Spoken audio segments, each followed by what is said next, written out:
सभी का Zee TV India news पर खतौली विधानसभा सीट पर जो उपचुनाव हुआ है उसके नतीजे आ चुके हैं और नतीजों में राष्ट्रीय लोकदल ने बड़े अंतर से भारतीय जनता पार्टी को मात दी है। आपको बता दें कि राष्ट्रीय लोकदल के जो उम्मीदवार थे मदन भैया 97,071 वोट उन्हें मिले और भारतीय जनता पार्टी को मात्र 74,906 वोट इस बार मिले। तो कुल 22,165 वोट से राष्ट्रीय लोकदल ने यहाँ जीत दर्ज की। आपको बता दें कि इसके लिए राष्ट्रीय लोकदल के जो प्रत्याशी थे मदन भैया, उसके समर्थन में समाजवादी पार्टी और आज़ाद समाज पार्टी के राष्ट्रीय अध्यक्ष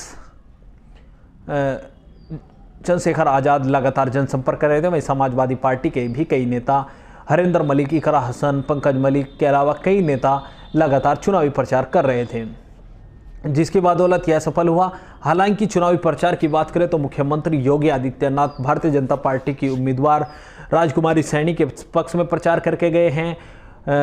उप मुख्यमंत्री ब्रजेश पाठक नामांकन में शामिल हुए और चुनावी सभा को भी संबोधित किया। उप मुख्यमंत्री केशव प्रसाद मौर्य भी आए और लगातार मदन भैया एवं अन्य नेताओं पर टारगेट करते रहे। इसके अलावा भी भारतीय जनता पार्टी की बड़ी लोभी खतौली में सक्रिय थी, लेकिन नतीजे उनके विपरीत गए और संजीव बालियान भी लगातार चुनाव प्रचार कर रहे थे। कपिल देव अग्रवाल समेत बड़े बड़े नेता भारतीय जनता पार्टी के यहाँ चुनावी मैदान में उतरे हुए थे, लेकिन जयंत चौधरी, चंद्रशेखर आज़ाद और समाजवादी पार्टी के शीर्ष नेतृत्व की रणनीति के चलते यहाँ भारतीय जनता पार्टी को इस बार हार का सामना करना पड़ा है। आपको बता दें कि 2022 के आम चुनाव में यानी लगभग एक वर्ष पहले जो आम चुनाव हुए थे उनमें 17,000 वोट से भारतीय जनता पार्टी के विक्रम सिंह सैनी यहाँ से जीत दर्ज करके गए थे। एक चीज़ इसमें चुनाव में देखने को मिली, क्योंकि ज़्यादातर जो गठबंधन के जो उम्मीदवार होते थे उनके समर्थन में चुनाव प्रचार थमने के एक दिन पहले या जिस दिन चुनाव प्रचार का अंतिम दिन होता था उस दिन बड़ी जनसभा होती थी, लेकिन पूरी तरह से पैटर्न को बदला गया और 26 तारीख में एक संयुक्त जनसभा की गई, जिसमें राष्ट्रीय लोकदल के राष्ट्रीय अध्यक्ष चौधरी जयंत सिंह आए, आज़ाद समाज पार्टी के राष्ट्रीय अध्यक्ष चंद्रशेखर आज़ाद आए। इसके अलावा समाजवादी पार्टी के भी कई नेता उसमें शामिल हुए। हरिंदर मलिक, इकरा हसन, पंकज मलिक एवं अन्य नेता उसमें शामिल हुए थे समाजवादी पार्टी की ओर से भी। तो इन सभी नेताओं ने एक संयुक्त जनसभा की और रणनीति बनाई कि किस तरह से प्रचार किया जाएगा। जयंत चौधरी लगातार उसके बाद ग्राउंड पर आए और कई गाँव में वह डोर टू डोर मतदाता पर्ची बांट के गए हैं, जिसका असर भी चुनावी नतीजों में देखने को मिला। सबसे अधिक प्रभावी अगर किसी ने किया है इस चुनाव में तो चंद्रशेखर आज़ाद है। चंद्रशेखर ने दलित बाहुल्य क्षेत्रों में जाकर 2 दिसंबर और 3 दिसंबर को प्रचार किया है।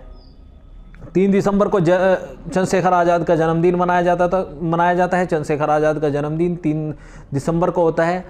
तो 3 दिसंबर को उस दिन 26 नवंबर में जो जनसभा हुई थी उसमें उन्होंने कहा था कि 2 दिसंबर और 3 दिसंबर को वह आप लोगों के बीच रहेंगे और आपके साथ जन्मदिन मनाएंगे और 5 तारीख को आप जन्मदिन के तोहफे के रूप में उन्हें अपना वोट दें, मदन भैया को अपना वोट दें, राष्ट्रीय लोकदल को अपना वोट दें। यह अपील उन्होंने पुरजोर दलित लोगों के सामने की थी, जो बड़ी संख्या में 26 नवंबर को खतौली मंडी मैदान में पहुंचे थे। वहीं से भारतीय जनता पार्टी की बेचैनी बढ़ गई थी, क्योंकि एक और तो भारतीय जनता पार्टी से गुर्जर जो उनका परंपरागत वोट माना जाता है वो पूरी तरह से छिटक गया था, क्योंकि राष्ट्रीय लोकदल ने गुर्जर प्रत्याशी को चुनावी मैदान में उतारा।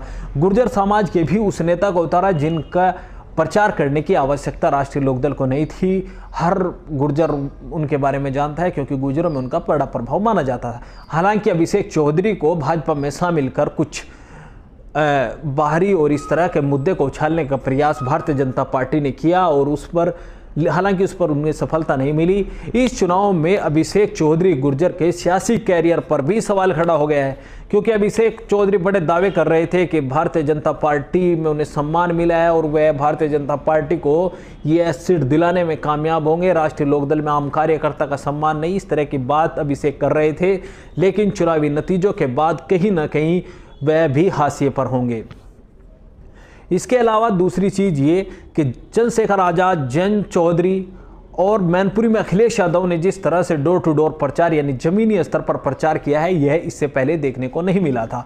आपको बता दें कि बड़ी बड़ी जनसभाएं जयंत चौधरी जी करते रहे हैं, चाहे वो अग्निपथ योजना के खिलाफ की हो या कृषि कानूनों को लेकर जो आंदोलन चल रहा था, किसानों के समर्थन में भी उन्होंने बड़ी बड़ी जनसभा की। इस बात को नकारा नहीं जा सकता, लेकिन कहीं ना कहीं इस बार उन्होंने खुद एक आम आदमी से संवाद करने के लिए गांव में जाने का प्लान किया, जिसमें वह सफल भी हुए और नतीजों ने यह बता भी दिया कि जन चौधरी जब ग्राउंड पर आए और उन्होंने आम आदमी से बात की, आम आदमी से मिले, तो उसके नतीजे भी अब इस चुनाव में आए हैं। चंद्रशेखर ने भी ठीक उसी तरीके से काम किया। इससे पहले आप 2022 का पूरा चुनाव देखिए, जयंत चौधरी, अखिलेश यादव दोनों एसी की गाड़ी में और एसी की बस में बैठे हुए दोनों नेता थे और किसी को भी कोई वो नहीं था, अपना हाथ हिलाकर अपना आगे निकल गए। तो यह वो भी चुनावी नतीजों में साफ दिखा। भारतीय जनता पार्टी फिर सरकार बनाने में कामयाब हुई, जनता में काफ़ी उत्साह था, लेकिन कहीं ना कहीं आम आदमी से संवाद नहीं कर पाई। भारतीय जनता पार्टी ऐसा शुरू से ही करती रही है कि वो ज़मीन के नेताओं को प्राथमिकता देती है और ज़मीन पर काम करने में विश्वास करती है। लेकिन जिस तरह से मैनपुरी और खतौली में चुनावी प्रचार गठबंधन नेताओं द्वारा किया गया, उसके नतीजे भी दोनों नेताओं के पक्ष में रहे। हम मैनपुरी की बात अगली वीडियो में करेंगे, लेकिन खतौली की हम बात कर रहे हैं। खतौली की जीत कहीं ना कहीं सबसे अधिक खतरा अगर किसी के लिए पैदा करेगी तो वो संजीव बालियान के लिए करेगी, क्योंकि आपको बता दें कि मुजफ्फरनगर लोकसभा सीट की चरथावल विधानसभा सीट, सरधना विधानसभा सीट, खतौली विधानसभा सीट और इसके अलावा आपको बता दें कि मुजफ्फरनगर सदर पर भारतीय जनता पार्टी का कब्जा है। इसके अलावा चारों सीटों पर समाजवादी पार्टी और राष्ट्रीय लोकदल गठबंधन का कब्जा है। तो कहीं ना कहीं यह भारतीय जनता पार्टी के लिए लोकसभा चुनाव में खतरे के संकेत हैं।